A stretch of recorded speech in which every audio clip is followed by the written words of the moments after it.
The moment Edna Garrison stepped onto the platform at St. Louis in the spring of 1872, she had exactly 43 cents, a carpet bag with a broken latch, and a name stitched into the hem of her traveling dress in her mother's careful blue thread, because her mother had known, even then, that Edna might arrive somewhere and not be able to speak for herself. The Missouri sky was low and gray, pressing down on the city like a hand on a Bible, and the crowds at the depot were so thick that Edna had to turn sideways to push through them. Families in good wool coats moved with purpose. Men in dusty hats called out to each other across the noise. Edna moved through all of it like a woman walking through water, her bag clutched to her chest, her eyes scanning the crowd for a face she did not know and had never seen, the face of the man who was supposed to meet her. His name was Mr. Harold Fitch of Abilene, Kansas, and she had exchanged 4 letters with him over the winter.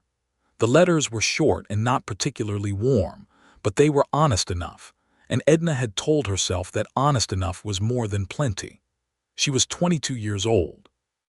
Her father had died the previous October, leaving behind a farm in Ohio that the bank had claimed before the frost even set in, and her mother had gone to live with her sister in Cincinnati, a sister who had made it quietly but clearly understood that there was only enough room for one extra body in that small house. Edna had understood. She had packed what she could carry and answered an advertisement in the Ohio Farmers Weekly. Respectable man, 38, cattle operation near Abilene, seeks wife of good character, industrious nature, willing to embrace frontier life. References available upon request. She had written back. Harold Fitch had written back, and so here she was. But Harold Fitch was not on the platform. Edna stood near the far end of the depot building where the crowds thinned, watching the clock on the brick wall tick from 10 minutes past the hour to 20. She asked a porter if there had been any messages left for a Miss Garrison. The porter shook his head without looking at her. She asked a woman selling hot corn from a cart near the entrance if anyone had been asking for a Garrison. The woman stared at her as though she had asked something impolite, and then shook her head too. The westbound train was scheduled to depart at noon. It was now 11:40. Edna sat down on her bag, which sagged badly under her weight because the latch gave way and let everything shift, and she pressed her hands flat against her knees and tried to think clearly. She had the ticket. Harold Fitch had sent it with his last letter, along with $3 for traveling expenses, and she had spent 2 of those dollars already on the train from Columbus. She had the ticket to Abilene. She had her name stitched into her hem in blue thread. She had 43 cents. She had no word from the man who was supposed to be waiting. She bought a ticket on the westbound train and got on it because there was nothing else to do. Staying in St. Louis with 43 cents was not a choice. Going back to Cincinnati to press herself into her aunt's already crowded life was not a choice either. So she walked down the length of the train, found a seat in the second-to-last car, put her carpet bag on her lap to keep it closed, and watched St. Louis fall away behind her. The countryside opened up after that, wide and brown and early spring bare, the fields still wet from snowmelt, the creek beds running fast and silvery. Edna watched it all and told herself she was not afraid. She told herself this several times, which was how she knew she was. The train stopped at every station between St. Louis and the Kansas border. Little brick depots and wooden platforms, and sometimes just a painted board nailed to a post with a name on it. Edna stayed in her seat and watched the other passengers come and go, and tried to plan what she would do when she arrived in Abilene and found Harold Fitch, or did not find Harold Fitch. She was still working out that particular problem when the train stopped at a small station called Cutter's Crossing, which was barely more than a feed store and a water tower, and a cluster of houses set back from the rails, and a man came through the car door with a hat in one hand and a piece of paper in the other, and said in a voice loud enough to be heard over the hiss of the steam outside, "I am looking for a Miss Edna Garrison. Is there a Miss Edna Garrison in this car?" Every head turned. Edna's heart did something strange and unsteady. She looked at the man. He was tall, taller than the door frame had been comfortable with, judging by the way he had tilted his head coming through. He was somewhere in his late 20s, she thought, with dark hair that wanted cutting and a jaw that had not seen a razor in 3 or 4 days, and a pair of gray eyes that were currently moving down the length of the car with the patient, systematic attention of a man who was genuinely looking and not merely going through motions. He was wearing a worn canvas coat and a good leather belt, and the kind of boots that told you a man did real work in them. He was holding the piece of paper the way a person held something they had already memorized, just as a reminder rather than a reference. Edna raised her hand. "I am she," she said. Those gray eyes found her, and something shifted in them. Relief, she thought, though she could not imagine why a stranger should be relieved to find her specifically on a train. He came down the aisle and stopped at her row. He was even taller up close. "Miss Garrison," he said, and he was not asking any more. He held out his hand. "I am Arthur Granger. I work the land adjacent to Fitch's operation. He asked me to find you." Edna shook his hand carefully. "Find me," she repeated. "He sent word 3 days ago. Said he was delayed in getting to St. Louis to meet you, and asked if I could ride down the line and find you before you ended up sitting in Abilene not knowing why nobody came." Arthur Granger's voice was straightforward and unhurried, the kind of voice that belonged to someone who had thought about what he was going to say before he said it. "I have been asking at every station since Topeka." Edna looked at him for a long moment. "How many stations is that?" "4," he said. "This is 5. She was not sure what to say to that.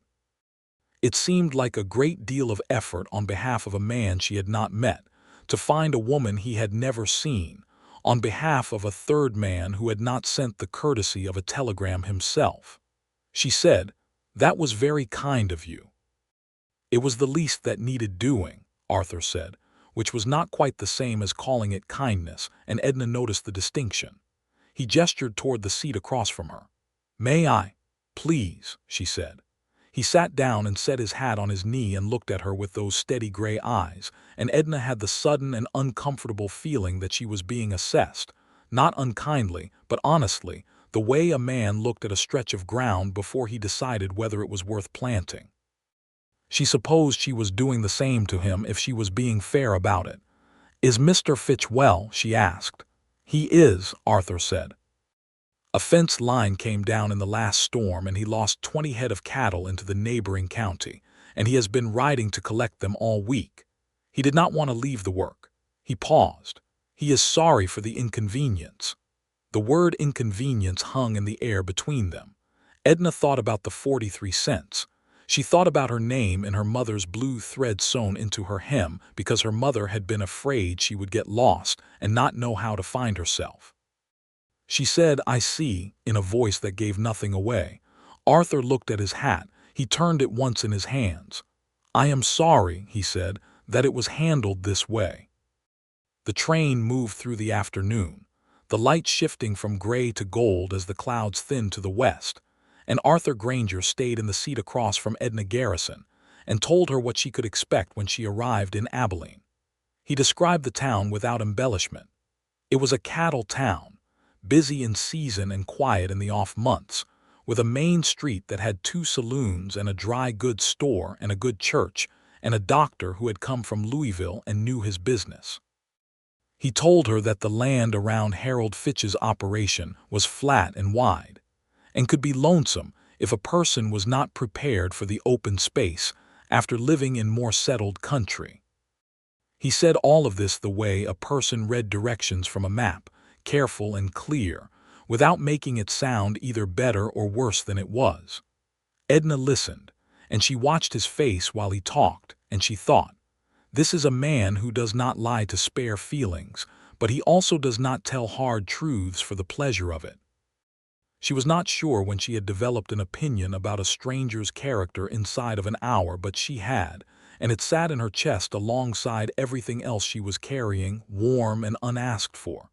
"Have you lived in Kansas long?" she asked. 6 years, he said. "I came out from Tennessee in 1866, after the war." He said the last part without elaboration, and Edna did not ask for any. And you have a ranch of your own. A homestead, he said. 160 acres under the Homestead Act. Not a ranch yet, but I intend for it to become one. He said this with the quiet certainty of someone who had already made a long list of the steps between here and that intention and was working through them methodically. I have 40 cattle and a good well and a barn that is mostly finished. Mostly. She said. The corner of his mouth moved. It was not quite a smile, but it was the beginning of one. The south wall, he said, is a work in progress. The train pulled into Abilene as the sun was sitting on the horizon, painting everything the color of hammered copper. The depot was busy. The cattle season was getting underway, and there were cowboys and buyers and hired men moving through the street in good-natured, organized chaos. Edna stepped down from the train car and stood on the platform and breathed in air that smelled of dust and horse and the distant green sweetness of the prairie grass coming up in the fields outside town, and she thought, well, here I am. Harold Fitch was there to meet her after all. He had made it back the same day. He was a compact, square-built man with reddish hair going gray at the sides and a sunburned neck and hands that were cracked and calloused from decades of outdoor work. He shook her hand and thanked Arthur Granger and said he was sorry for the mix-up, and he looked at Edna with the flat, appraising eyes of a man who was trying to decide if she would do. She looked back at him with the same honest attention she had given everything else today. "Miss Garrison," he said, "I expect you are tired from your journey." "I am," she said, "but I am well." "Good," he said, "we will get you settled at Mrs. Hennessy's boarding house for a few nights. Give us a chance to get acquainted proper before any decisions are made." "That suit you?" It suited her. It was, in fact, more considerate than she had expected, and she said so, and Harold Fitch nodded with the businesslike manner of a man who had thought it through and arrived at the sensible arrangement. Arthur Granger carried her carpet bag to Mrs. Hennessy's, which was 3 blocks from the depot on a quiet side street with a cottonwood tree in the yard that had just started to come into leaf, the new growth so pale it was almost silver in the evening light. He set the bag on the porch and tipped his hat to her. "I hope Kansas suits you," he said. "I hope so too," Edna said. She watched him walk back toward the main street, and she noted, against her better judgment, against all the sensible priorities she had walking into her life, that he walked like a man who knew exactly where he was going.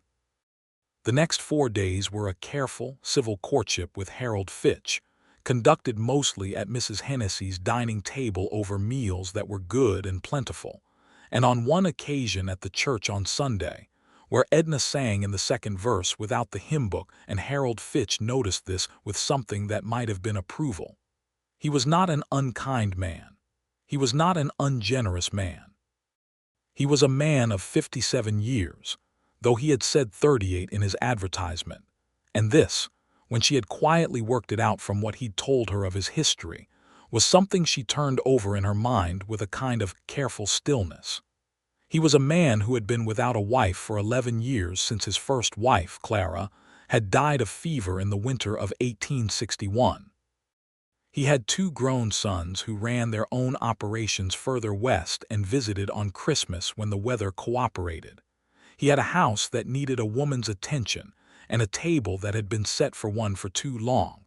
All of this was reasonable. All of this was the life she had agreed to consider. But she could not stop thinking about the distance between 38 and 57, and she could not stop thinking about a man with a half-finished barn and 40 cattle and gray eyes that looked at her like she was a landscape worth understanding.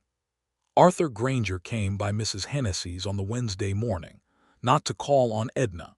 He came to leave a message for Harold Fitch about a shared fence repair they had agreed to do the following week. Mrs. Hennessy, who was the kind of woman who had her hand in every current of the town's social river, invited him in for coffee because Edna happened to be sitting in the front parlor with her mending, and Mrs. Hennessy believed in the natural collision of useful people.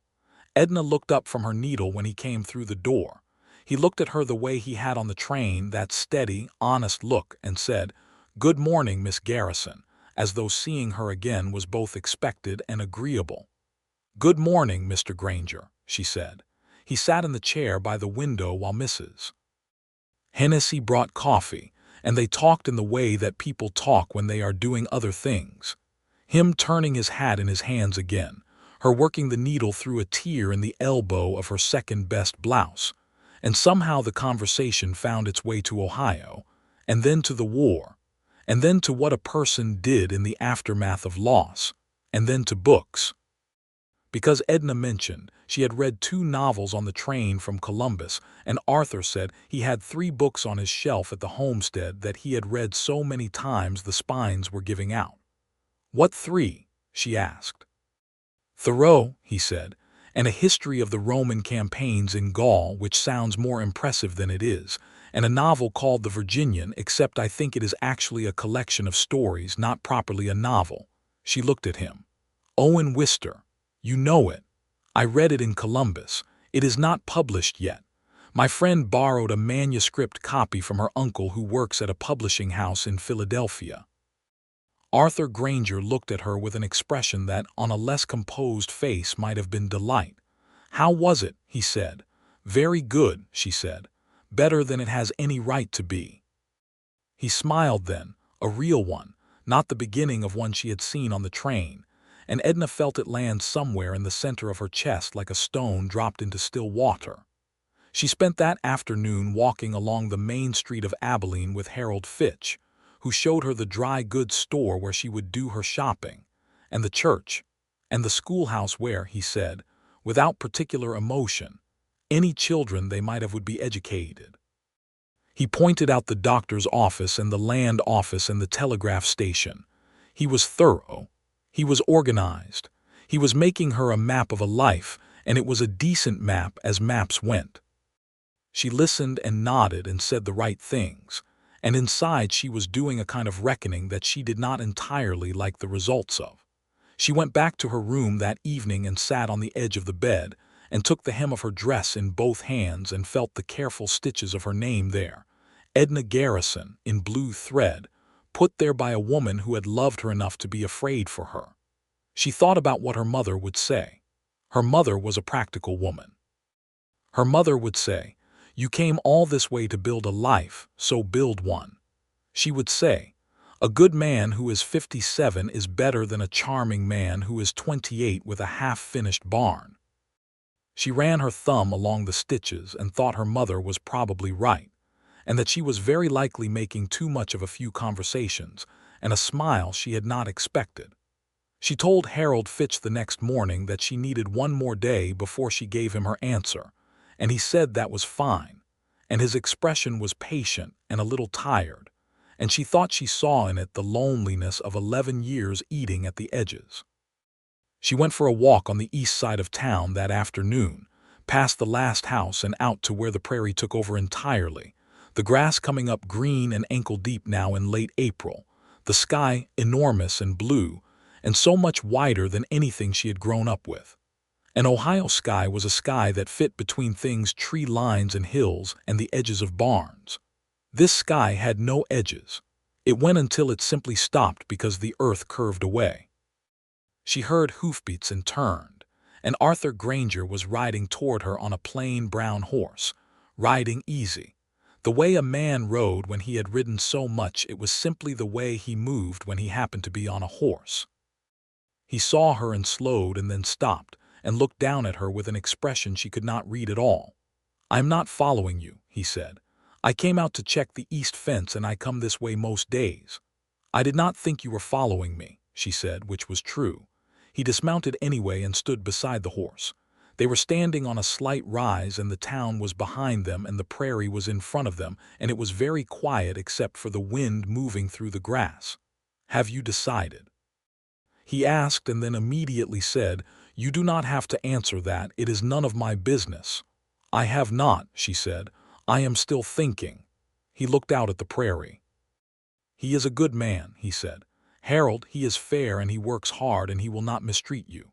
"I know," she said. "I can see that." A pause, the wind, the grass. But he said very quietly. She looked at him. It was probably unwise what she said next. It was probably the kind of thing that a sensible woman kept to herself. He told me he was 38 in his advertisement, she said. He is 57. Arthur was quiet for a moment. Yes, he said. You knew. I did. Why did you not say something on the train? He turned and looked at her, and there was something careful and honest in his face, the same quality she had identified the first time she saw it. Because it was not my place, he said. You are a grown woman and it was your decision to make, but now you know and it is still your decision. You are not going to tell me what to do, she said. No, he said. Good, she said, though she was not entirely sure what she meant by that. They stood there on the prairie for a few minutes more in a silence that was, Edna thought, one of the most comfortable silences she had occupied in recent memory. And then Arthur Granger put his foot in the stirrup and mounted his horse and tipped his hat to her and rode away east along the fence line. And Edna watched him go and told herself, very sternly, to think clearly. She went back to town. She went to the dry goods store and bought a spool of thread because she needed one. She stood at the counter and waited while Mr. Akers, who ran the store, wrapped it in brown paper, and she thought about the 57 and the 38 and the half-finished barn. And by the time she walked back to Mrs. Hennessy's, she had made a decision that surprised her somewhat, because it was not the one that the practical, clear-eyed part of her had been building toward. She called on Harold Fitch that evening at the house he kept on the west side of town, the small, tidy house where he stayed when he was not at the ranch property, and she sat across from him at his kitchen table and told him, as honestly and kindly as she could manage, that she could not accept his proposal. He took it the way she suspected he took most things, without visible drama, with a kind of gruff, dignified composure. He asked if it was the age. She said, gently but honestly, that it was partly that, and also that she thought, she hoped, she was not the right woman for him, which was a different thing from him being the wrong man. She said she thought the right woman for him would not feel the hesitation she felt, and that he deserved someone who came to him without hesitation. Harold Fitch looked at his hands for a long moment, then he nodded. That is a fair thing to say, he said, though I will admit I had hoped otherwise. I am sorry, she said. No need, he said. You were honest. That counts for more than you might think. He walked her to the door. He shook her hand again. He was, in the end, exactly as decent as she had thought he was, and she went back to Mrs. Hennessy's with the knowledge that she had done the right thing and also that she was now in Abilene, Kansas with 43 cents, well, 38 cents now, after the thread, no prospects and no plan. She sat on the edge of her bed again that night and thought about this with the honest, unflinching attention she tried to give to facts. She was not in trouble yet. Mrs. Hennessy had said she could stay through the week and they would sort out payment later. Edna was good with a needle. She was good with accounts and figures. She spoke clearly and wrote a decent hand. There were things she could do. She was not finished. She picked up her hem and held it and looked at the blue stitching of her name and thought, all right, Mama, I am still here. I am still me. We will figure out the rest. The next morning she walked into the dry goods store and asked Mr. Akers if he knew of any work available in town. He was a reasonable man, and he looked at her with the considering expression of a person who is running through a list. He mentioned that the telegraph office sometimes needed a copyist. He mentioned that the schoolteacher, Miss Darrow, had been asking for help with the younger children through the spring, while enrollment was high. He mentioned that his own wife could use an extra pair of hands with the store's accounts, as she had been struggling with the book since February. Edna went to all three and came back in the afternoon with the accounts work from Mrs. Akers, which would pay $1.50 a week, and a provisional agreement with Miss Darrow to help 3 mornings a week in the schoolroom for $2 a month. It was not much, but it was a floor. It was something to stand on. She was coming out of the telegraph office, where they had in fact needed a copyist on Tuesdays and Thursdays for 40 cents a day, and she nearly walked directly into Arthur Granger, who was coming out of the land office next door with a rolled paper under his arm and a look of cautious satisfaction on his face. He caught her by the elbow to stop her walking into the post and let go the moment she was steady, but she felt where his hand had been like a brand. Miss Garrison, he said. And then, reading something in her face that she hadn't meant to put there, "Are you all right?" "I am fine," she said. "I declined Mr. Fitch's proposal." He looked at her carefully. "I see." "I have found some work," she said, before he could say whatever he was going to say next, because she did not want to be asked if she needed help, not yet, not today, when she was still figuring out how to stand in her own new story. "I will be staying on in Abilene for the time being." "Good," he said, and then seemed to consider whether that was the right word. "I mean, I am glad you will not be at loose ends." "What is in the paper?" she asked, because it was easier than the other conversation. He glanced at the roll under his arm. "The survey," he said. "I filed the deed for my South 40 this morning. I had been waiting on the survey to come back from the land office since November." "That is good news," she said. "It is." He looked at her. The morning sun was behind him, and she had to squint a little to see his face, and what she saw there was that considering, careful look again, the one she had first read as an assessment and now read as something more like attention. The kind of attention that was not taking stock but paying it, which was different. "I was going to ride out to the homestead this afternoon to stake the new corner markers. If you—" he stopped, looked at the survey paper. Looked at her. "I apologize, that is a strange thing to ask." "You haven't asked it yet," she said. "Would you like to see what it looks like?" he said. "The land, the homestead." "It is about 4 miles out. I can have you back before supper time." She should have said no. She said yes. He had a horse and a spare, a gentle gray mare named Sunday who, he said, belonged to a neighbor he traded labor with and who was too good-tempered to waste in a paddock all day. Edna had ridden as a girl on her father's farm, and she found her way back into it without embarrassing herself. And they rode out of Abilene together in the warm, late morning light, with the town falling behind them and the prairie opening up on every side. 4 miles out, the homestead came into view, a house, modest but solid, built of the sandstone that came out of the hills to the north, with a porch that faced east to catch the morning light. A barn with 3 walls fully up in the fourth, the south wall, obviously newer and still in progress, the boards pale against the weathered older wood. A well with a good cover. A kitchen garden fenced against rabbits, with the early spring planting just showing green in neat rows. Edna sat on the gray mare and looked at all of it and felt something she had not expected: recognition.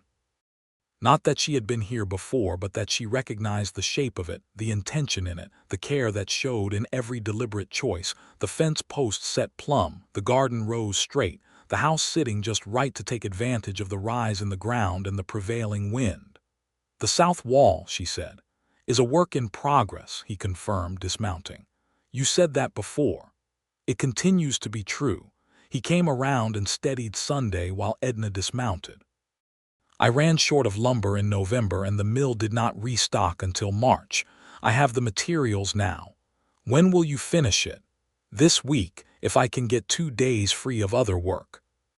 Looked at the half-built wall without apology. "It has not been a hardship. The barn stands fine with what there is." She walked toward the house and he fell into step beside her, and they stood on the porch and looked east, and the view from there was the prairie all the way to a low line of hills that were blue in the distance, and between here and there was nothing but space and grass and the enormous sky. "Do you ever feel lonely?" she said. He was quiet for a moment. "Yes," he said. "Some evenings more than others." "I think I could live here," she said, and then went absolutely still because she had not meant to say that. It had come out of her before she caught it, and it sat in the air between them like something fragile and astonishing. Arthur Granger looked at her, and for a moment neither of them said anything. "I am sorry," she said. That was not." "Don't be sorry," he said. His voice was very quiet. "I have been trying not to say something similar since the train."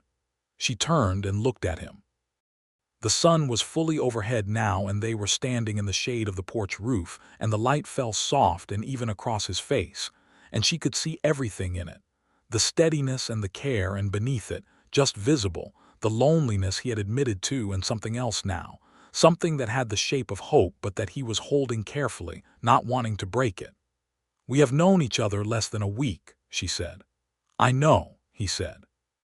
And you spent most of that time going to every train station in Kansas looking for a woman who was intended for another man. 4 stations, he said, and one more. 5. 5 stations, she said. I told Harold I would find you, he said. But he looked away, out at the prairie and back. The honest truth, Miss Garrison, is that from the moment he described you in his letter, that he had corresponded with a young woman from Ohio, well-spoken, capable, alone in the world, I could not stop thinking about the fact that someone was going to be traveling a very long way with a great deal of uncertainty, and I wanted to make sure that person arrived safely. I told myself it was a neighborly thing to do. Riding to 5 train stations is not a neighborly thing. It is the sort of thing you do when you cannot think of a reasonable excuse not to. Edna looked at him for a long moment. You are very honest, she said. I try to be, he said. She turned back to the view from the porch.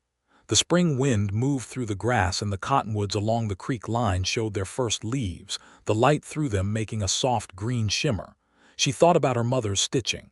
She thought about 43 cents and a name in blue thread and a train platform in St. Louis and 5 stations. I am going to need time, she said. I have a great deal to figure out. I am not in the habit of making decisions for the wrong reasons, and I do not intend to start now just because I find myself at loose ends. Of course, he said immediately. I am going to stay in Abilene and do the work I have arranged, and I am going to get my footing, she said. And if you would like to call on me through Mrs. Hennessy's under appropriate circumstances, with appropriate behavior, then I am not opposed to that. He looked at her, and the almost smile was fully committed now, warm and real. That seems entirely sensible, he said. It is, she said.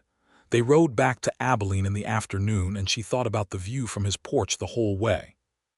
The weeks that followed had a rhythm to them that Edna found, to her quiet surprise, deeply sustaining. She rose early at Mrs. Hennessy's and walked to the telegraph office on Tuesdays and Thursdays, and sat at the long table beside the operator, Mr. Doles, who was a tidy, precise man who wore the same blue waistcoat every day, and appreciated the fact that she wrote without errors. On Monday, Wednesday, and Friday mornings, she helped Miss Darrow with the younger children at the schoolhouse, reading and arithmetic, and the management of a room full of small people who had opinions about every possible thing, which Edna found exhausting and also quietly wonderful. 2 afternoons a week she sat in the back of the dry goods store with Mrs. Akers's account books and made order out of what had become a significant disorder. She earned enough to pay Mrs. Hennessy a fair rate, and to put a little aside each week in the glass jar she kept on the windowsill of her room. She bought a pair of boots that fit, which was not a small thing. She made friends with Miss Darrow, who was sharp and funny, and had come to Kansas from Vermont, and had feelings about almost everything, and with Dora Clemens, who ran the laundry on the east side of town with her husband, and had known everyone in Abilene for 15 years, and could tell you a story about any of them. Arthur Granger called on her twice that first week, on Thursday evening and on Saturday afternoon, and both times Mrs. Hennessy served them tea in the front parlor and sat in the corner with her needlework like a particularly comfortable chaperone, who was also listening to every word. By the 3rd week he had taken to meeting her after her telegraph work on Thursday mornings to walk the long way back to Mrs. Hennessy's through the neighborhood, which added 20 minutes to a journey that would otherwise take 5, and neither of them mentioned this arithmetic. He finished the south wall of his barn on a Wednesday in May, and he told her about it the next morning with the particular quiet satisfaction of a man who had completed a thing he had been meaning to do, and she said, "I should like to see it," and he said, "Saturday, then." And Miss Darrow, who was coming out of the schoolhouse just then, caught Edna's eye and said absolutely nothing, but smiled into the middle distance.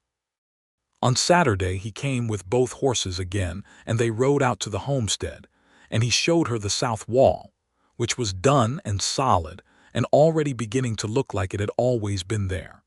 And she ran her hand along the new board, and nodded with the sincere appreciation of someone who understood what a finished thing meant. He had also, she noticed when they went inside the house, put a tablecloth on the kitchen table and set out a proper dinner that he had clearly made himself: cold ham and good bread, and a jar of preserved peaches, and a pitcher of cold well water. He had done it with the slightly tense composure of a man who was not sure if this was too much or exactly right. It was exactly right. She told him so, and the tension went out of him like a long breath. "I used to cook for my company in the war," he said, sitting across from her at the table. "Not well, but I learned what I had to learn." "Tell me about the war," she said. She said it gently, not demanding anything, just opening a door. He was quiet for a moment. "I was 17 when I enlisted," he said. "Tennessee, 1862. I served 3 years. I am not going to say a great deal about most of it, except that I came out of it with the conviction that I wanted to build things rather than take them apart, and that I wanted land of my own that I had made something on." He looked at the table. "I came west because Tennessee did not feel like home anymore after." "Was your family there?" "My father and mother and my sister. They are still there. My father is not well." He looked up. "I send money when I can and I write every month, but I have not gone back." "Do you miss it?" "Every day," he said. "And I do not want to go back." He said this as though it was contradictory and also entirely true, both of those things at once. "I think home can be a thing you carry with you even when you are not in the place. I think that is the only way I know how to keep it."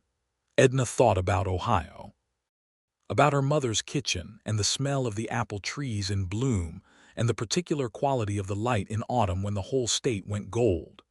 "Yes," she said. "I think so too." They sat at the table for 2 hours and talked about things they had not talked about before: his father's carpentry and her father's farming, and the books they had read, and the things they believed about how people ought to treat one another, and what they hoped the country might eventually become. The afternoon light moved across the floor of his kitchen, and she watched it and thought, "I could sit at this table for the rest of my life." She also thought about being sensible, because she was still a sensible woman. She told him, riding back to Abilene, that she wanted to be sure she was making her own life and not attaching herself to someone else's.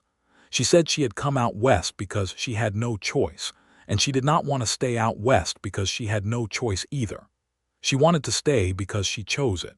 He looked at her from horseback in the evening light and said, "That is the only reason I would want you to stay." In June, there was a difficulty. It was the kind of difficulty that the Wild West produced with casual frequency, and it came in the form of 3 men who rode into Abilene on a Wednesday afternoon with the express purpose of causing trouble at the saloon on the north end of Main Street, which they did with great thoroughness. The sheriff, Will Corrigan, a capable and unflappable man, handled most of it, but in the commotion one of the men, drunk and stupid and stumbling, knocked over the hitching rail outside the dry goods store and sent it crashing through the front window. No one was hurt. The window was something else. Edna had been inside helping Mrs. Akers with the accounts when it happened, and she came running out with Mrs. Akers, both of them stepping carefully around the broken glass. The man who had knocked over the rail was sitting in the street looking at his hands with the baffled expression of the deeply intoxicated. And Arthur Granger, who had been at the land office across the street when it happened, was already there, helping Mr. Akers make sure his wife was unhurt and the store was secure. Sheriff Corrigan arrived with his deputy and took care of the men, and the town settled back into its ordinary rhythm within an hour. But the window was broken and would need boarding until a glazier could come from Topeka. Edna and Mrs. Akers swept the glass. Arthur and Mr. Akers found boards in the back storeroom and nailed them across the window frame, and the 4 of them stood in the dying afternoon looking at the boarded window, and Mr. Akers said, "Well, that is not the afternoon I intended." "No," Arthur agreed. He looked at Edna, checking she understood that she was truly all right. She was.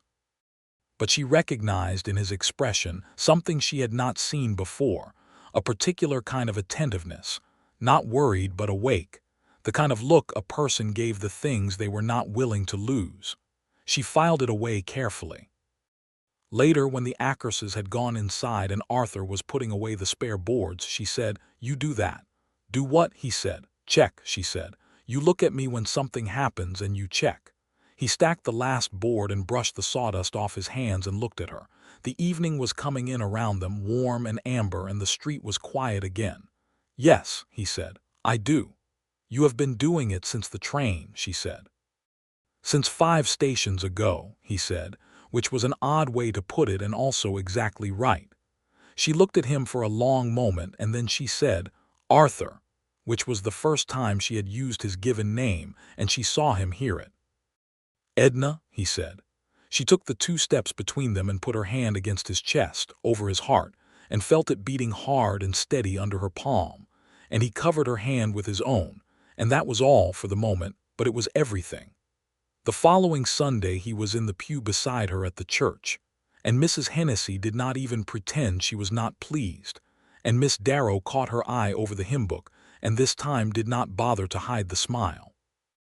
In July, Arthur took her to a gathering at the Clemens farm east of town, a summer supper that half of Abilene attended, with tables set up in the barn and a fiddle player named Ira, who could make the instrument do things that ought not to have been physically possible, and who did so for 4 hours without apparent fatigue. Edna danced for the first time in years. She danced with Dora Clemens's husband on the opening set, and with Mr. Akers in the second, and then Arthur Granger asked her with the slightly formal gravity of a man who was being careful not to presume, and she put her hand in his, and they went out onto the barn floor with the other couples. He danced the way he rode, with the particular ease of someone who had given his body's attention to something, until it became instinct. She matched him step for step, and they found the rhythm together quickly, the way you do when you are already in rhythm with someone in other ways. And when the music slowed toward the end of the set, he had his hand at her waist, and she had her hand at his shoulder, and their faces were close enough that she could see the faint lines at the corners of his eyes. "I love you," he said.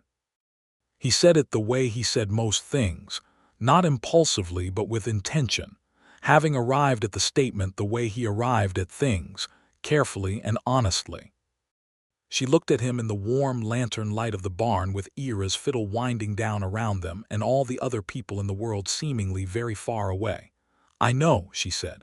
"You've known," he said. "For some time," she admitted. He was still holding her hand from the dance. And I love you too," she said. "And I have been trying to be certain I was saying it because it was true and not because I am lonely or afraid or far from home." "Are you certain?" "Yes," she said. He brought her hand up and pressed his lips to her knuckles, which was such an unexpectedly formal and tender gesture that she felt it all the way to her chest. "Then I would like to ask you to marry me," he said. "Not tonight necessarily. I am asking so you know I intend to ask, so you can think about it. So when I do ask properly, you have already had time to form a real answer." She looked at him. She thought about all of it: the train, the 5 stations, the homestead, the finished barn, the view from his porch, the tablecloth, the dinner of ham and preserved peaches, the hand against her chest and his hand over hers, all the conversations, all the silences. She thought about her name in blue thread sewn into her hem by a mother who had loved her enough to be afraid. "Ask me properly," she said, "and I will say yes." He did, the following Saturday evening, on the porch of his homestead in the gold hour before sunset, kneeling in the Kansas dirt with the ring his mother had sent him from Tennessee 3 years ago when he wrote to her about the homestead, a modest gold band with a single small pearl that had been in the Granger family for 2 generations. Edna said yes before he finished the sentence, which made him laugh for the first time she had heard him genuinely laugh, low and warm and full of relief. She took the ring and looked at it in the evening light and put it on her left hand, and then she sat down on the porch step, and he sat beside her, and they watched the prairie go from gold to amber to the deep still blue of evening, and neither of them said anything for a long time because there was nothing that needed saying. They were married in September, at the church on the quiet street in Abilene, on a morning when the sky was the particular hard, clear blue of a Kansas autumn, the kind of blue that had no softness in it but a great deal of honesty. Miss Darrow stood with Edna, and Arthur's nearest neighbor, a rancher named Tom Birch, stood with Arthur, and Mrs. Hennessy cried so productively through the ceremony that Dora Clemens had to offer her a handkerchief, and Mr. Akers very carefully pretended not to be moved at all and failed entirely.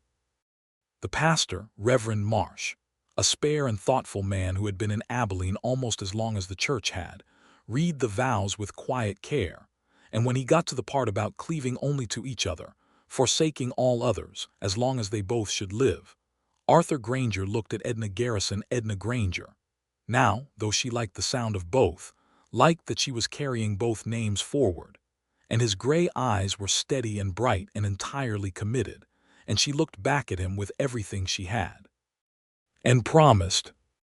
After the ceremony there was a dinner at the Clemens farm, which apparently was the place in the county that important meals went to happen, and there was dancing again, and this time when Ira played the slow numbers, Arthur held her close and did not pretend to maintain any distance at all. Harold Fitch was not at the wedding. He had been decent enough, in the weeks since her refusal, to maintain a civil distance, and she respected him for it. She heard through Dora Clemens, who heard through everyone, that he had begun corresponding with a widow woman in Topeka, a woman named Mrs. Pearl Easton, who had 3 children and a good head for cattle business, and Edna thought genuinely and without guilt. Good. She hoped it would come to something. She moved into the homestead that Saturday, her carpet bag, the one with the repaired latch, because she had finally fixed it with a piece of sturdy wire set on the good wood floor of the bedroom that Arthur had laid himself 3 years ago on a week of backbreaking labor. She had brought everything she owned from Mrs. Hennessy's, which was not much. The carpet bag, a second dress, her books, the blue glass jar that now held $3.70, the things she had bought since she arrived in Abilene. She set the glass jar on the kitchen windowsill where the morning light would come through it and make it shine, and Arthur stood in the kitchen doorway watching her and said, "What is that?" "My savings," she said. "Edna," he said with the gentle exasperation of a man who wants to point out that the distinction no longer entirely applies, "what is mine is yours. You understand that?" "I know," she said, "but I earned this and I am keeping it." She turned and looked at him. "I think a woman ought to have her own money even when she is married to a good man, particularly in case the good man does something inadvisable." He looked at her for a moment. "That is entirely reasonable," he said. "It is," she agreed, and went back to putting her kitchen in order. The autumn was a season of building and learning and settling. Edna learned the rhythms of the homestead, the water schedule, the stove's temperament, the way the wind came from the northwest on cold days and could be felt through the gap in the parlor window that Arthur had been meaning to address. She sealed the parlor window. She reorganized the kitchen to make better use of the space. She started a bread routine that produced, by November, a loaf that Arthur said was better than anything he had eaten since his mother's table, which she understood was the highest possible praise. She also kept her work in Abilene, not all of it, but the telegraph work, which she had come to love for its own sake, the particular satisfying discipline of accuracy and speed. She rode in on Tuesdays and Thursdays on Sunday the gray mare, who had become, through the neighborly agreement with Tom Birch, a more or less permanent resident of Arthur's barn, and she sent and received the words that connected this stretch of flat Kansas land to the rest of the country. In November she wrote to her mother. She had written several times since arriving in Abilene, but this letter was different, longer and more specific, and she told her mother about Arthur from the beginning 5 stations, the homestead, the finished barn, the ring with the pearl, and at the end she wrote, "I think you will like him, Mama. He is honest and steady, and he looks at me like I am worth understanding. I think those are the most important things." Her mother wrote back in December, a letter that traveled the long way through the winter mail and arrived on a Tuesday in January, and which said, among other things, "Edna, I have been worried about you since you left, but reading your letters I am not worried anymore. I am only glad. I put your name in your hem because I was afraid of what the distance would do to you. I see now that the distance was exactly what you needed to find what was already yours." Edna read the letter twice and then put it in the tin box on the bedroom shelf, where she kept the things she wanted to keep. And she touched the hem of her dress with its careful blue stitching, and felt something in her chest that was not quite grief and not quite relief, but was the particular feeling of a long-held breath let go. The first year moved through all its seasons and deposited them in another spring, and the homestead was fuller now in all the ways that mattered. The garden larger and better managed, the cattle herd grown by 12 from a good breeding season, the barn sound on all four walls and smelling of hay and horses and the honest industry of a working place. Edna discovered she was expecting a child in April, and she told Arthur on the porch in the morning light matter-of-factly because she was a matter-of-fact woman, and he sat down very suddenly in the porch chair and put his face in his hands, and she stood there looking at him with a kind of tender patience until he looked up and his eyes were bright and he said, "Are you well?" "Perfectly well," she said. "And you are sure?" "Quite sure." He stood up and wrapped his arms around her, which was not his usual way in daylight on an open porch, and she held on and felt his heart doing the same thing it had done that first time under her palm, hard and steady and fully committed. They told no one for another month, then told everyone at once Mrs. Hennessy, who redoubled the crying she had stored up from the wedding, and Miss Darrow, who was visibly moved and covered it with a lecture about prenatal care that she had read about in a medical journal, and Dora Clemens, who immediately brought a basket of things she said a woman needed in this particular situation, and which was so comprehensive that Edna suspected Dora had been waiting for this moment since September. The summer was warm and long and Edna kept working, because she was not sick and she was not fragile, and the telegraph work felt like a useful and grounding thing. Arthur did not argue with her about this, which was one of the reasons she had married him. He did suggest that she ride in the wagon rather than on horseback for the last 2 months, which was reasonable enough that she agreed. In October their son was born, on a clear cold morning with the harvest already in, and the fields resting, and the sky the same hard autumn blue it had been on their wedding day. The doctor from Louisville, who was indeed good at his business, and Dora Clemens, who had been present at more births than she could count, and was far calmer about the whole thing than the doctor was trying to appear, between them brought the child safely into the world. Arthur, who had been sitting on the porch for 4 hours doing things with a piece of rope that did not need doing, came inside and stood at the bedroom door and saw Edna in the bed, exhausted and radiant in the way that exhaustion and radiance sometimes occupied the same face, holding a small red-faced boy who was making his feelings about the world extremely clear at high volume. He said nothing for a long moment. Then he crossed the room and sat on the edge of the bed and put his hand very gently against the baby's head, and his face had an expression that Edna had never seen before on it, something entirely new, and she thought, that is what a person looks like when they realize they have built something worth keeping. "John," she said, "I thought John, after your father." He looked at her. He swallowed once. "John," he said. "Yes." John Thomas Granger came into the world in October 1873, and he was loud and hungry and healthy from the first hour. And the homestead, which had been 2 people and their work and their love, became 3 people and all of that, and was better for it. The years did not slow after that, but they deepened. Edna continued her telegraph work on Tuesdays, which she arranged with Mrs. Hennessy and later with Miss Darrow to look after John on the mornings she rode in. She also took on the bookkeeping for 2 more of Abilene's businesses, because she had a talent for figures that the town needed and was willing to pay for, and she did not see why marriage and motherhood should require her to put away a talent just because it was inconvenient.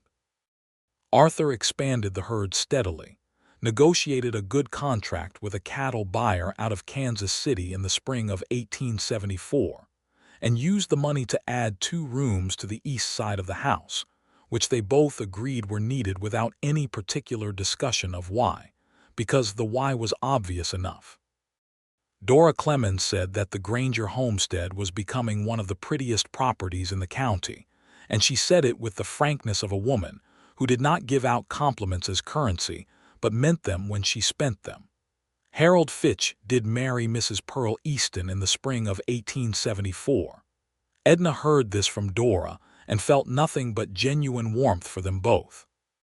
Life had its arrangements and rearrangements, and everyone had ended up in approximately the right place. In the summer of 1875, Edna's mother came to visit. She came out on the westbound train from Cincinnati, the same line Edna had traveled 3 years before, though the railroad had extended and changed since then, and the journey was somewhat shorter now. Edna went to Abilene to meet her at the depot, and when the train pulled in and her mother stepped onto the platform, smaller than Edna remembered somehow, with her gray hair neatly pinned and her good coat and her carpet bag that was better than Edna's had ever been, Edna walked to her, and they held each other for a long time on the busy platform without saying anything. Her mother, whose name was Clara Garrison and who had grown up in Pennsylvania and had never in her life been further west than Columbus, looked at the Kansas sky and said, "My goodness." "I know," Edna said. "It is very large," her mother said. "It is," Edna agreed. "Arthur met them at the wagon." He shook Clara Garrison's hand with the formal respect of a man who understood he was being assessed and was not afraid of the assessment, and Clara looked at him with the sharp, kind attention of a woman who had spent 40 years being right about people and said, "You are the one who went to 5 stations." "I am," he said. "Good," she said, and climbed into the wagon. They drove out to the homestead in the September afternoon, and Clara sat straight-backed on the wagon seat and looked at everything. The town falling away, the prairie opening up, the long grass in the sky and the creek line with its cottonwoods now fully leafed and golden. And she did not say much, but her face was doing something complicated and quiet that Edna recognized as her mother doing what she had always done, taking careful stock. John was in the yard when they arrived, 14 months old and enormously self-possessed for a person of that size, sitting in the dirt near the porch steps with a stick and a particular concentration that suggested the stick had done something to deserve close examination. Clara crouched down beside him with the careful ease of a woman who had spent years among small people, and held out her hand, and John looked at it, and then at her face, and then held out the stick by way of introduction. Clara took the stick with great seriousness and examined it and handed it back. John appeared satisfied with this and went back to his work. "Well," Clara said, standing. "He is a Garrison through and through, the hair. He has his father's eyes," Edna said. "He does," Clara said. "That is good. Those are honest eyes." Clara stayed 3 weeks. She and Arthur fell into an easy, mutually respectful arrangement. She saw the homestead for what it was, which was a serious and steady enterprise built by a serious and steady man, and she did not pretend otherwise. She taught Edna 2 recipes she had been keeping back for some reason that she never explained. One for a potato bread that was Edna's grandmother's, and one for a plum preserve that she said came from even further back. She and Arthur argued in a good-natured way about the planting schedule for the kitchen garden, and Clara was right about 2 things and Arthur was right about 1 thing, and he conceded both of hers without apparent difficulty, which won him a further measure of her regard. The night before she left, Clara sat with Edna on the porch in the evening after John had gone to sleep and Arthur had gone out to check the cattle, the way he did every evening, a habit of attention, and the 2 women sat in the chairs with the prairie all around them in the dark and the stars overhead in their uninterrupted Kansas profusion.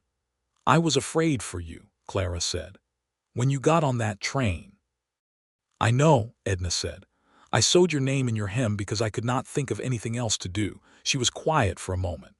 "I was afraid you would get lost, that you would arrive somewhere and there would be no one, and you would not know how to find yourself again." Edna looked out at the dark prairie, at the shapes of the cattle moving slowly in the far field, at the light from the barn where Arthur would be making his check, steady and unhurried. "I arrived somewhere and there was no one," she said. "And then there was someone. He went to 5 stations," Clara said. "He went to every station until he found me," Edna said. "Yes." Her mother reached out and took her hand in the dark, and they sat like that while the wind moved through the grass, and it was enough. Clara went back to Cincinnati on the westbound train the next morning, and Edna stood on the Abilene platform and watched her go with the bittersweet feeling of someone who loves a person very much and is also exactly where she needs to be, which is not the same place, and that is all right. Life on the homestead continued to build itself in the way that good things build slowly, solidly, without drama. Arthur's contract with the Kansas City buyer was renewed in 1875 and again in 1876 at an improved rate, because he had developed a reputation for delivering what he promised, on time, in good condition, which in the cattle business was a reputation worth more than most other things. He added 15 head in the spring of '76 and hired a hand named Jesse, who was 19 and earnest, and had come down from Nebraska looking for work, and who turned out to be excellent with horses and reasonably good at everything else. Jesse, who had no family within 2 days' ride and who reminded Edna in certain ways of the quality of her own arrival, alone, capable, willing to work hard, uncertain of the reception, was treated from his first week with the same straightforward fairness that Arthur brought to everything. He had his meals at their table 3 evenings a week, and his own space in the barn's side room fixed up with a cot and a stove, and he stayed 3 years before he homesteaded his own quarter section 6 miles south, and was, by the time he left, as close to a younger brother as either Granger had.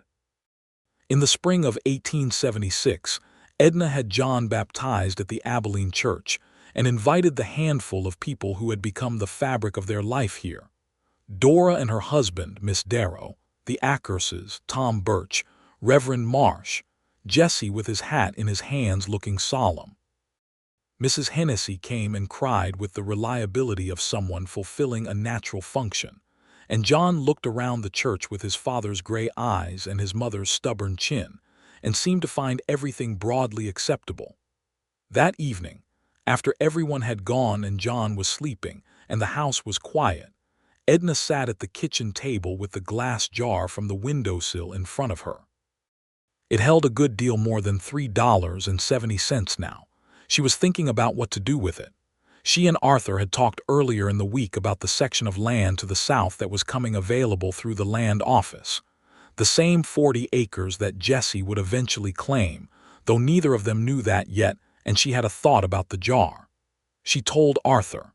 He listened, leaning against the kitchen counter with his coffee, and he said, "You want to invest it." "I want us to invest it," she said. "In the South 40. I want to put my savings toward something that is ours together, not because you need it, but because I want to be part of building it." He looked at her for a long moment. "You know it is already yours," he said. "The homestead, all of it, whatever I have is yours." "I know," she said, "but there is a difference between inheriting a thing and being part of making it, and I want to make it with you." He set down his coffee and crossed the room and pulled her to her feet and kissed her, which was the answer. They filed for the South 40 in May. John grew into a child of serious disposition and sudden, wholehearted laughter, and he was interested in everything, which was both a virtue and an exhausting characteristic in a 4-year-old. He followed Arthur around the homestead from the time he could walk with any reliability, and Arthur, who was a patient man, explained things as he went. Why the fence posts needed to be set at that depth, how you judged weather from the cloud shapes to the northwest, what you listened for when a horse was moving uneasy. John listened with a concentration that was pure Garrison and stored it all away. In 1878, Edna was expecting again, and this time it was summer, which was less comfortable than autumn had been, and she was less patient about it, and Arthur did not say a single unwise word about this throughout the entire season, which she considered one of the finest things about him. Their second child arrived in September, a daughter, dark-haired and loud, who took one look at the world and appeared to have strong opinions about it from the first breath. They named her Clara Louise Granger, for Edna's mother and for Arthur's sister Louise, who was still in Tennessee and who cried when she received the letter. Clara Louise was, from the beginning, entirely herself. She was different from John in every surface way and deeply similar in the most essential: stubborn, curious, capable with her mother's chin, and in a different key, her mother's will. John, 5 when she arrived, regarded his sister with the cautious respect of someone who could see that they were dealing with a significant force. Edna wrote her mother a long letter when Clara was born. She described the baby in precise and loving detail and said, "Her name is Clara Louise, and I want you to know that the first name is not from sentiment only but from the truest kind of respect, because you made me who I am, and who I am is someone who found a home in the largest sky I have ever seen." Clara Garrison, reading this letter in Cincinnati with the autumn rain at the window, read it twice and then folded it into the tin box where she kept her important things. The years of the late 1870s and early 1880s were years of consolidation and deepening, of a life becoming more fully itself. The homestead was no longer the uncertain beginning of something but the established middle of it. The South 40 had been folded in and was producing well. The cattle herd was solid. The house had been added to twice more and was now a proper farmhouse with 4 bedrooms and a parlor, and a kitchen that Edna had organized to within an inch of its life, and a porch that faced east to catch the morning, and that was the most used room in the house in fair weather. The children grew. John was in the Abilene school by 1879, and distinguished himself in arithmetic, and was indifferent to everything else except geography, which interested him for reasons of his own. Clara Louise followed him into the school 2 years later and distinguished herself in everything, particularly in the teacher's sense of having had quite enough of being argued with by someone 3 feet tall. Edna continued her telegraph work through 1881, when the Abilene office was modernized and expanded, and she was offered a supervisory role by the company's regional manager, a man from Chicago who came through in the spring, and who had been told about the woman who had kept the most accurate records in the district for 9 years, and wanted to know if she had considered a more formal arrangement. She had considered it, she told him, and she was interested, and they negotiated a rate that the regional manager later told his colleague in Topeka was the sharpest negotiation he had conducted since Kansas City. Arthur heard about this negotiation from Edna over supper that evening and said, "How much did you get him to?" And when she told him, he was quiet for a moment and then said, with genuine admiration, "Good." In the summer of 1881, Miss Darrow left Abilene. She had been offered a position at a school in Denver, a city school with more students and better resources, and she took it with the brave decisiveness of a woman who knew when a door was opening. Edna helped her pack, which was considerable.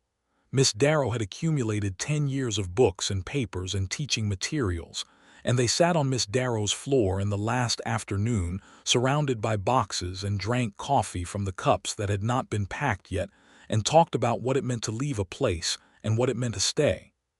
"I do not think I could have stayed in Ohio," Edna said. "Not because it wasn't good, but because I needed to find out what I could make of myself somewhere. I had to make it from the beginning." "You have made quite a lot," Miss Darrow said, with the frank affection of a long friend. "We have," Edna said, because it was the right word, because Arthur had built it with her and she with him, and neither of those halves was separate from the other. Miss Darrow embraced her at the depot and got on the train with her boxes and waved from the window until the train was around the bend, and Edna stood on the platform and felt the familiar bittersweet weight of someone who loves a person very much from a different place, and then she went home. The homestead met her the way it always did, the long view from the road, the house sitting comfortable in the rise of the ground, the cottonwoods along the creek, the barn with all four walls fully and permanently finished, the kitchen garden, the cattle in the south field. John was in the yard with Jesse's replacement, a young man named Cal who had come from Missouri the previous year, working on something with the horse harness that required more concentration than it usually warranted. Clara Louise was on the porch with a book, which was where she was most afternoons. Arthur came around from the barn when he heard the wagon, and he looked at her face and said, "Hard." "A little," she said. "She is going to be wonderful in Denver." "Yes," he said. He held his hand up to help her down from the wagon, which was not always necessary, and he knew it, but she took it anyway because it was what you did when someone offered you a hand. "Supper is started," he said. "Cal said he would handle the evening check." "How did you know I would be late?" she said. "I know you," he said. They walked toward the house together in the summer evening, and Clara Louise looked up from her book on the porch with the sharp attention of a 9-year-old who was tracking everything, and said, "Is Miss Darrow gone?" "She is," Edna said. "I am going to write her letters," Clara said, with the certainty of someone who has already decided. "Good," Edna said. "She will like that." Life gathered itself around them in the full abundance of the 1880s, that particular era in Kansas when the frontier was settling into something more like a community, when the wildness was not gone but was becoming familiar, domesticated in the best sense known. The cattle business found its rhythms. The children found their characters. The homestead found its permanence. In 1883, Clara Garrison came west for the second time, and this time she came with her sister, Edna's Aunt Ruth, who had never been west of Columbus either and who said, stepping off the train at Abilene, "My goodness," in exactly the same words and tone that Clara had used 8 years before, and Clara looked at her and said, "I know," in exactly the way that Edna had said it to her, and Edna watched this repetition from the platform with a feeling of amused, warm recognition. The two women stayed for a month, and the homestead expanded to hold them easily. There were rooms enough now, and hands enough, and plenty of food from the garden and the cellar and Edna's bread, which had only improved with time. Clara watched her grandchildren with the pleasure of someone who had been afraid and had been proven wrong about the thing she feared, and there was a particular quality to her watching them that was grateful in the way that only a forgiven fear can be. One evening she and Edna sat on the porch again as they had on her first visit, but this time John and Clara Louise were inside doing something noisy with a game of checkers that had devolved into a dispute about the rules, and Arthur was reading on the far end of the porch in the last of the light, and Aunt Ruth had already gone to bed, and it was very peaceful. "You look like yourself," Clara said, "more than you ever did in Ohio." "I feel like myself," Edna said.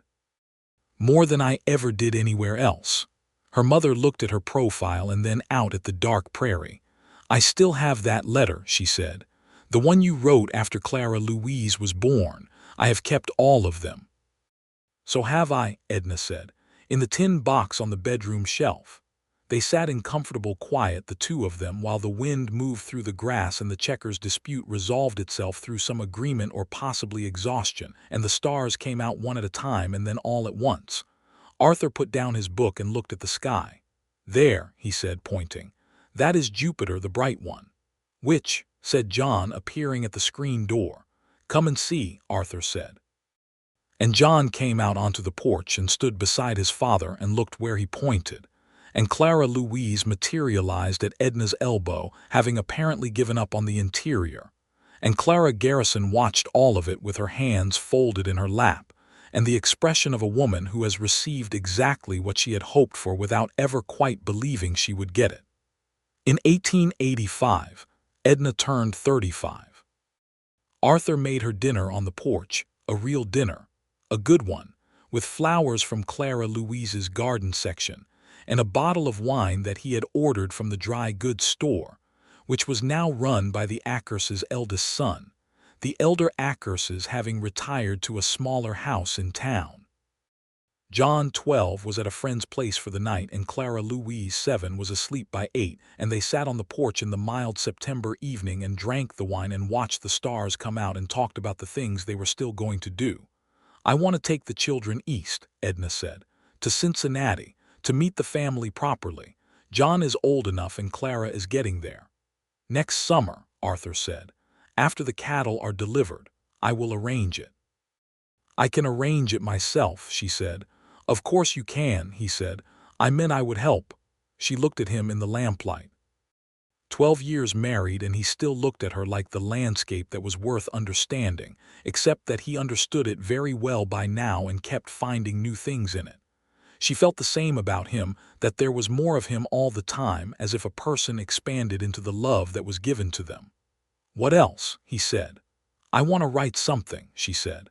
"I have been thinking about it for a while, about what it was like, coming out. How it actually is, rather than how people write about it.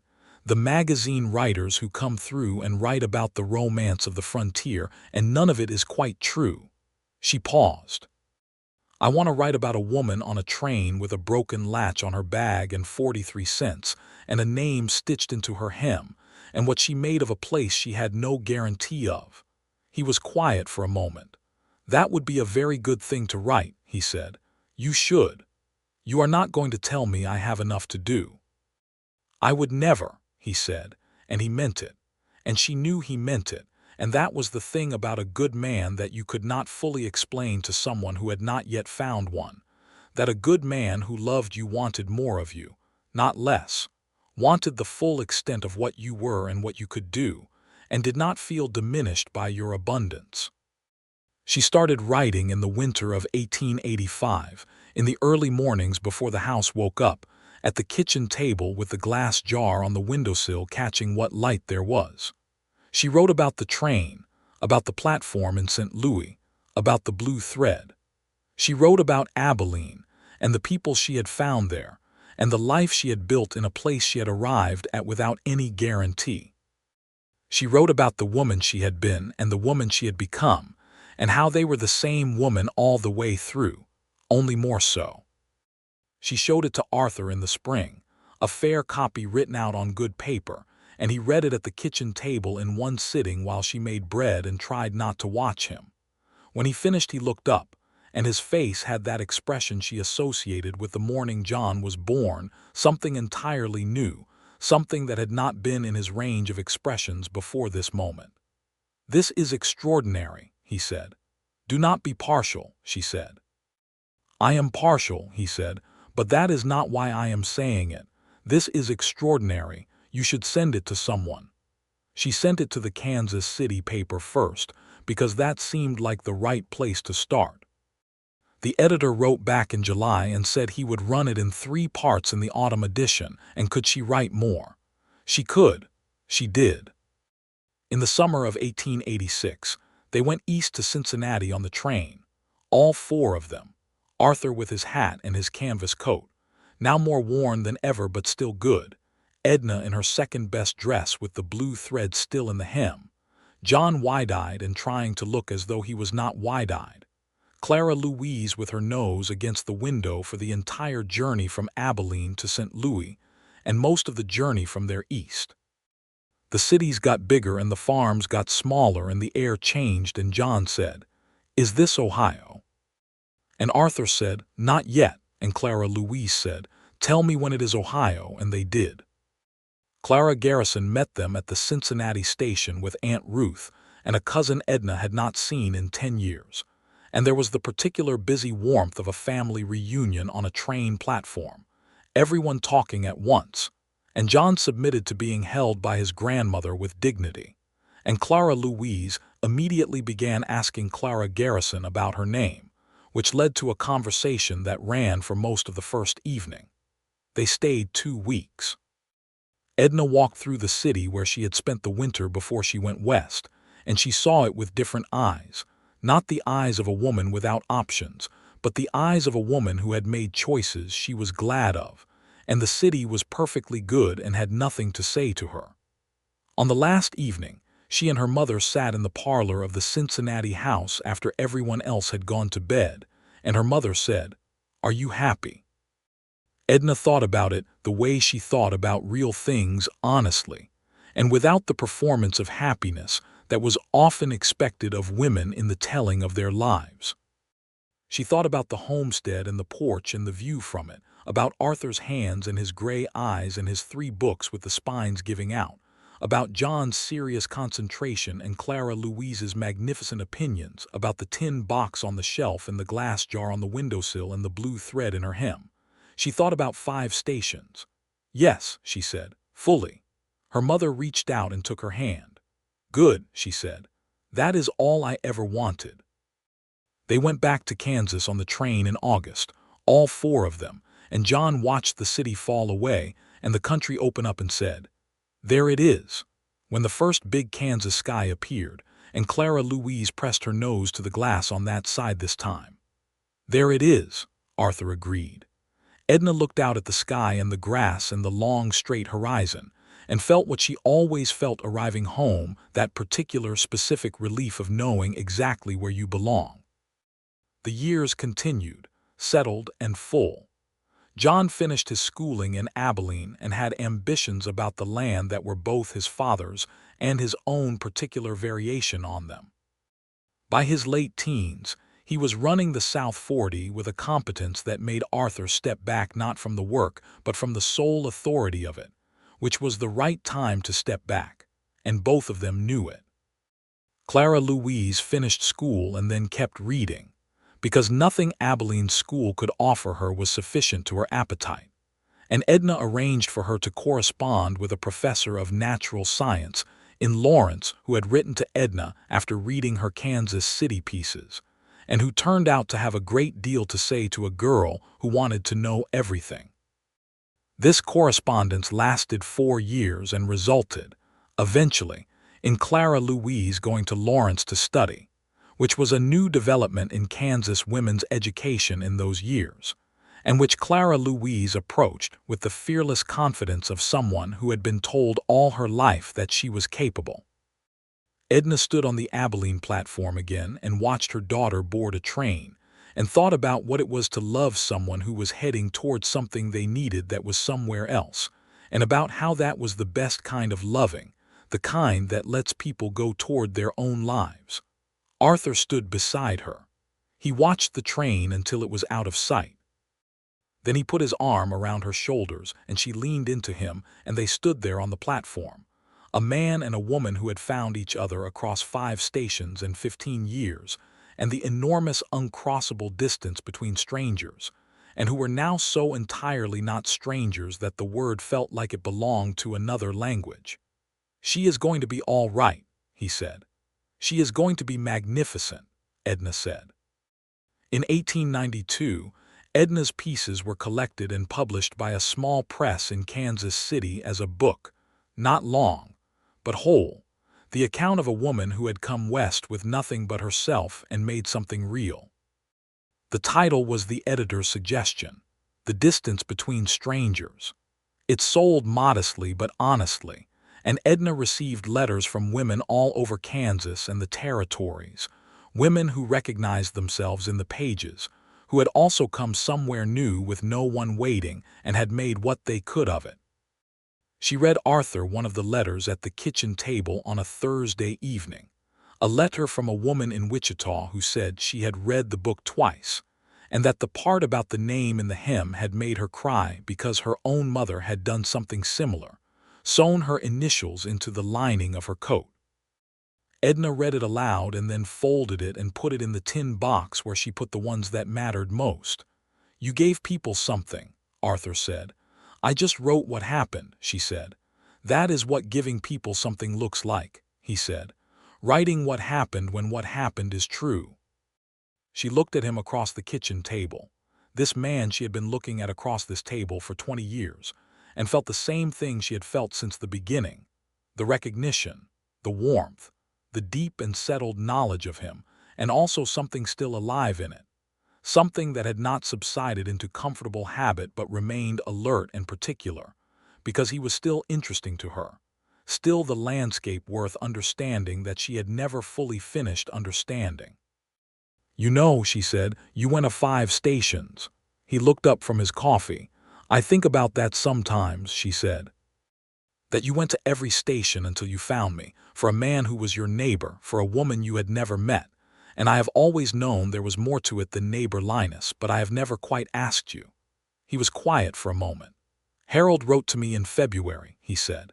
"He mentioned he had been corresponding with a woman from Ohio. He described you, or what he knew of you, your situation, what you had said in your letters, that you were alone and capable and coming a long way." He turned his coffee cup in his hands. "And I kept thinking about that, about a woman alone on a train going a long way, about someone who had done everything right and still might arrive somewhere and find nothing waiting." He paused.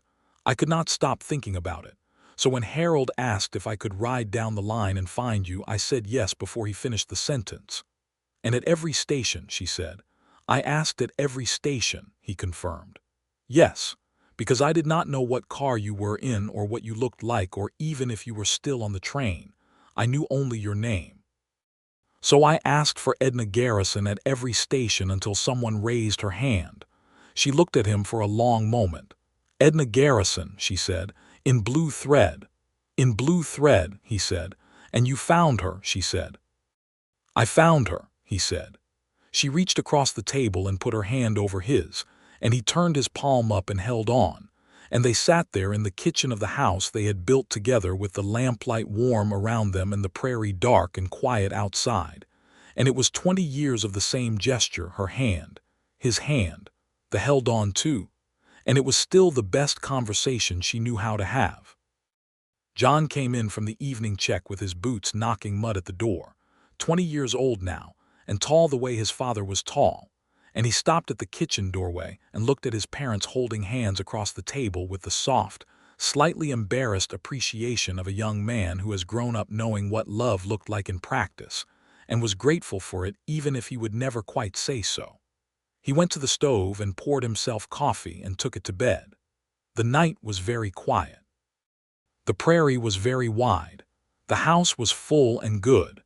Edna thought about a platform in St. Louis in 1872. She thought about 43 cents and a broken latch and a name in blue thread. She thought about a man who went to 5 stations with a piece of paper in his hand, and gray eyes, moving down the car, looking honestly for something he had not yet decided to want. She thought about all the distance that had been crossed, not only the physical distance from Ohio to Kansas, but the other kind, the kind between people who do not yet know each other, and how that distance closes, not all at once in a single dramatic moment, but in accumulated conversations and shared silences, and small particular instances of someone choosing to show up when it would have been easier to stay home. She touched the hem of her dress under the table, the old habit, the blue thread that was getting faint now with washing and time but was still there, still legible if you knew how to look for it. Edna Garrison. The name her mother had given her out of love and fear. The name she had carried across all that distance and arrived with and kept. She was still Edna Garrison in every way that mattered. She was also Edna Granger and Clara's daughter and John's mother and Clara Louise's mother, and the woman who wrote what happened honestly, and the woman who had said yes before he finished the sentence.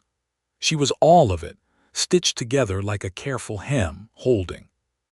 Arthur looked across the table at her in the lamplight, and he had the same look he had always had, paying attention, not taking stock, and she thought for the 1000th time that it was one of the finest things about him, that he looked at her like she was still becoming, still interesting, still worth the ride.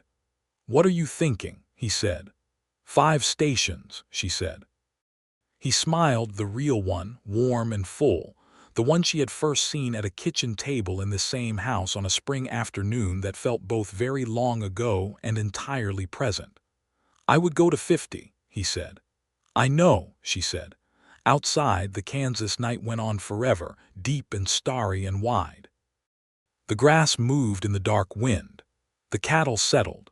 The homestead held its shape in the dark, solid and particular, the house and the barn and the well and the kitchen garden and the porch facing east to catch the morning. It was a real thing, made over years by real hands that had chosen each other, and it would be here in the morning when the sun came up over the flat horizon and turned everything gold.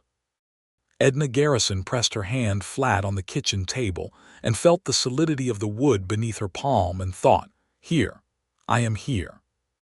This is mine and I made it and I am not afraid and I never have to ask again where I belong, because I know exactly. And I have known since a man with gray eyes came through a train car door asking my name at every station until someone raised her hand. She was home. She had always been going to be home. She had simply needed to travel the full distance to find it.